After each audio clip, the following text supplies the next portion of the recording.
So everybody keeps talking about the then and now, right? And when I say the then and now, it's, is Lamar playing better than he was last year, which obviously was an MVP campaign? Well, Kyle Barber, beat reporter for the Ravens, is doing a darn good job here at tracking so far through 6 games Lamar 2024 versus Lamar 2023. And as you see, he's got 276 more passing yards. He's got 5 more passing touchdowns, 9 fewer sacks taken. Show some love to the offensive line. 47 fewer sack yards, 76 more rushing yards on just 4 more carries, 0.85 more yards per carry, 2 fewer rushing touchdowns, and 1 fewer fumbles lost. I get it. If you were to pick between the 2 MVP seasons, you'd probably go 2019, because I think a lot of MVP voters felt like last year nobody truly had one of those astronomically special years, even though what Lamar does astronomically special often cannot be measured, often does not show up in the box score. I think we can all agree on that. But these numbers certainly indicate that Derrick Henry's arrival is allowing Lamar to continue to flourish. Lamar himself in year 7, with more playmaking ability around him than ever before, is allowing him to flourish. Todd Monken, year 2 in the pro-style offense, is allowing him to flourish. His continued health, his decision-making, right? This is a big picture body of work trend that Lamar's heading in the right direction. He continues to rise up the ranks in terms of accolades and record books. He improved to 22-1 against NFC opponents with that win on Sunday against the Commanders. We'll see if Tampa has something to say about that 1 week from tonight down in Buccaneers country. There hasn't been no update, by the way, on whether or not that game will be played there, meaning John Harbaugh at his podium press conference today said that they're planning on going down to Tampa next weekend for Monday Night Football. Listen to what former NFL linebacker Luke Kuechly had to say with Kay Adams about where he thinks Lamar is at this point in his already storied career. His career is known for 300-plus yards in back-to-back weeks. He's already won 2 MVPs, Luke. Is Lamar even better this year? Well, I think I think so. I think he's into the starting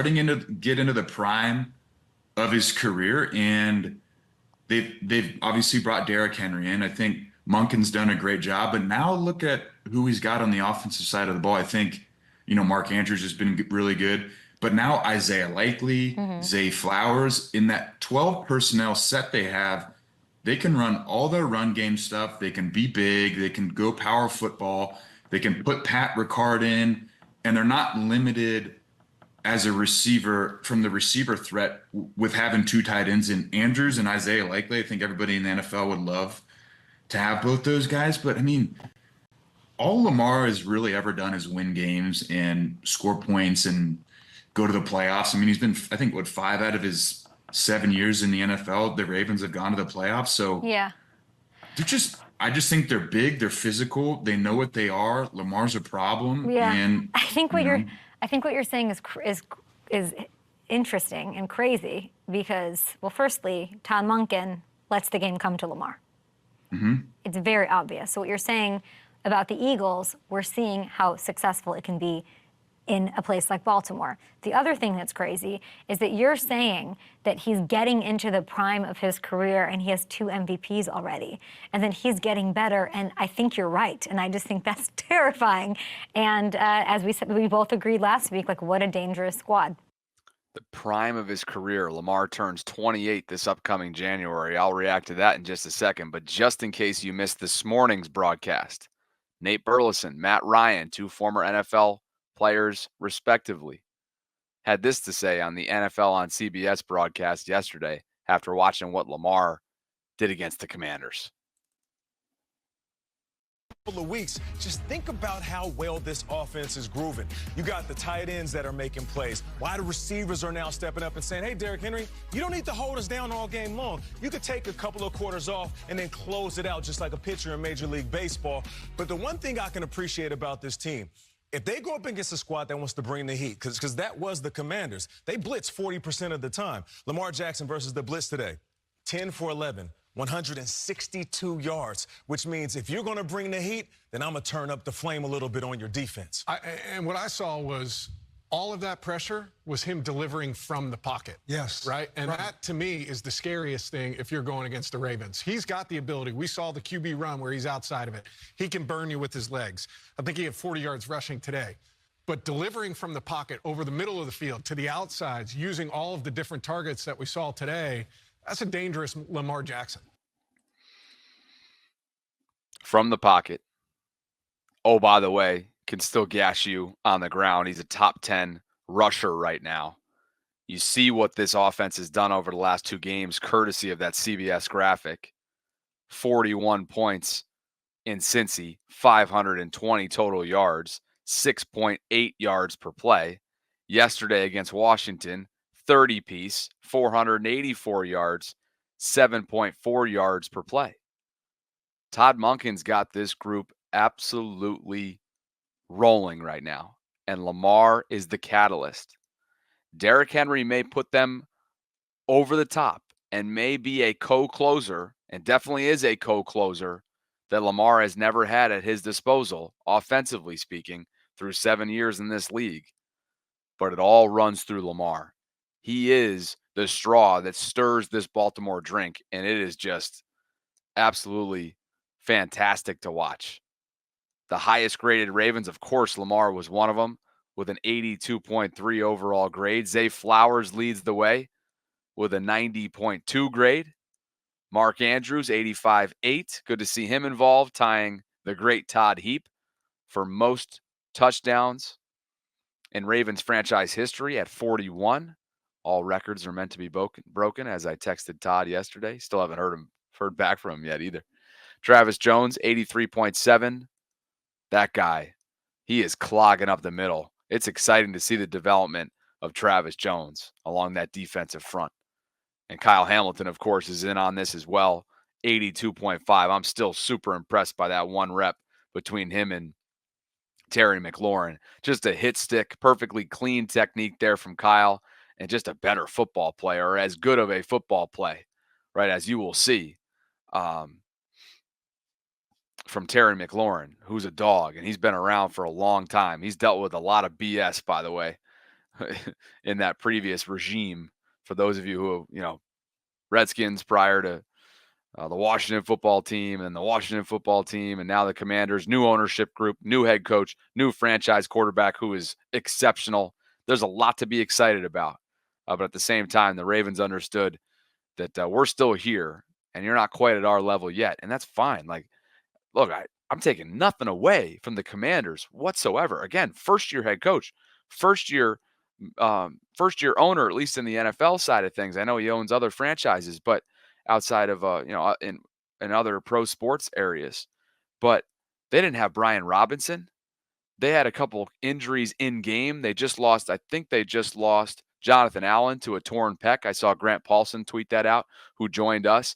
Yeah. A pec tear. He's going to undergo surgery. He's out for the year. So that's tough for their defensive line. But I was just really impressed by what I saw from the Washington Commanders. And Jaden Daniels is so savvy in the pocket. They found their guy. And if he continues to play this kind of football, they're going to be a playoff team. And they're going to win that division. I'm not saying it's the hardest division. Obviously, that division's soft, NFC East. But they should have no problem. No problem winning that division. The guest lines are open if you guys would like to call in. We'll open up some opportunities to get your perspectives on yesterday's 30-23 victory against the Washington Commanders. Do have some takeaways from John Harbaugh's Monday press conference from earlier. But before we get to those, how about Yannick Ngakoue back for his second stint in Baltimore? He was a practice squad elevation back-to-back weeks.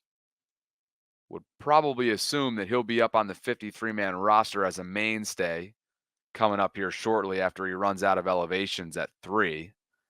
But Yannick had 4 pressures, a sack, a quarterback hit, 2 hurries on 16 pass rush snaps. So showing some juice, and that group needs it. Looking like a fresh Yannick Ngakoue, off to a good start. And the Ravens production's post-game locker room chat caught him when John Harbaugh presented a game ball to him saying the following, quote, "I'm not a real good public speaker like that, but I just want to leave you all with this. Life is short. Cherish every moment. Cherish every opportunity. I was watching you boys play in week 1 versus the Chiefs, and I wanted to be there so much. So I'm just thankful and grateful for you guys bringing me back in. I love you all for real." The makeup, the DNA, the integrity, the want, the desire. So many glue guys make up this locker room. Yannick's first stint did not end well. At least that was the thought. That was the tea leaf. That was the reports back a few years ago when they acquired him in season as a 1-year rental with Wink Martindale's system. But here he is several years later. He's been with several different organizations since. But this guy's playing some good football. And the Ravens pass rush, as we always know, there are always opportunities to boost your pass rush room, which will only help the issues that the Ravens have had on the back end in their secondary. How about Brandon Stephens? Drew some criticism, not just on Sunday for his single coverage technique, but also in recent weeks as well. And when asked about Brandon giving up some yards this year, John Harbaugh said the Ravens probably play single high man coverage more than most teams, which leaves their corners on an island. Obviously, that's part of the deal at that position. The quote, "We don't protect our corners at all costs. And opponents have put great wide receivers on Brandon and thrown fades against press man. I think he's held up really well. There are plays he'd want to have back, but not too many where I'd say, hey, that's poor technique. Really none. You coach the details like his leverage on wide receivers, and he's all ears. I feel good about the way Brandon's playing. I think it's been a positive and plus for us. I mean, a major positive and plus." This about Brandon Stephens, former college running back, somebody who was drafted out of SMU, if I'm not mistaken. And this is a dude who is coming off a breakout season. And what I want to do is pull up a screenshot of his coverage that he had in the front left-hand side, right up against the pylon, right up against the corner of the end zone, in that Terry McLaurin touchdown. Because to me, this is the type of play where you just tip your cap if you're a Ravens fan. Here it is. This resulted in a touchdown. Awesome angle from the pylon cam. Just a ridiculous catch by Terry McLaurin. And Jaden Daniels put it only where he could go get it. And as Jackson says here on X, there was zero separation. He was blanketed. He was a cloth. And yet I saw him getting dragged for this play. Really? Come on. We can knock him for other areas like this somewhat of a trend that we're seeing. Spatial awareness, ball awareness, not turning his head around. But this type of this play right here, I'd be hard pressed to find a legitimate reason to critique Brandon Stephens for this play on Terry McLaurin. Sometimes you got to tip your cap. I get it. Avery, I hear you. You know, you want him to locate the ball better. You want him to have better ball awareness. But this guy has been blanketing. Now, here's the thing. When you got those big body receivers that he matches up with, and this is where Keon Coleman got his number a couple times in the left-hand side of the field at the bank on that Sunday Night Football game a few weeks ago. When you get the big bodies that can go up and over you, that's where he's really going to get burnt if he doesn't have ball awareness. But when you're blanketing coverage like this with the Terry McLaurins of the world, and you guys are similar height, similar measurables, you're going to have a really hard time. Like, wide receivers are going to have a really hard time locating the football, or at least getting in a point where they can get their hands in a position to catch the football. So I think that there's areas where we can nitpick with Brandon Stephens, but as I look around the secondary, there are a lot of other areas that are more pressing and honestly, more liable right now, more vulnerable, more areas that teams have exploited. And somebody who hopefully is going to help out with that is this guy, Arthur Maulet. John Harbaugh mentioned during his press conference today that he is, quote, very hopeful that Arthur will be back this week, and there's a good chance that he will be. They'll make a game decision based on how he practices come Monday. Keaton Mitchell, no change in his status. Very optimistic and positive. The belief all along is that it's been at some point in the early part of the second half of the season. We're 6 weeks in. Do the math on that. But Arthur, nickel corner, unsung guy from a year ago, hard-hitting, highly physical, understands AFC North football. He'll help out a secondary that's had its fair share of inconsistencies. And John did admit that there were, again, a handful of plays that these guys would want back. I'm sure Marcus Williams could think of a couple, including that. Was it the first or second Terry McLaurin touchdown? I guess it was the first one, right? I can't remember the halves. Didn't he have one in the first half, one in the second? Yeah, McLaurin had one in the second, one in the fourth. So Brandon Stephens, the one that we just dissected there on the pylon cam, that was in the fourth. His second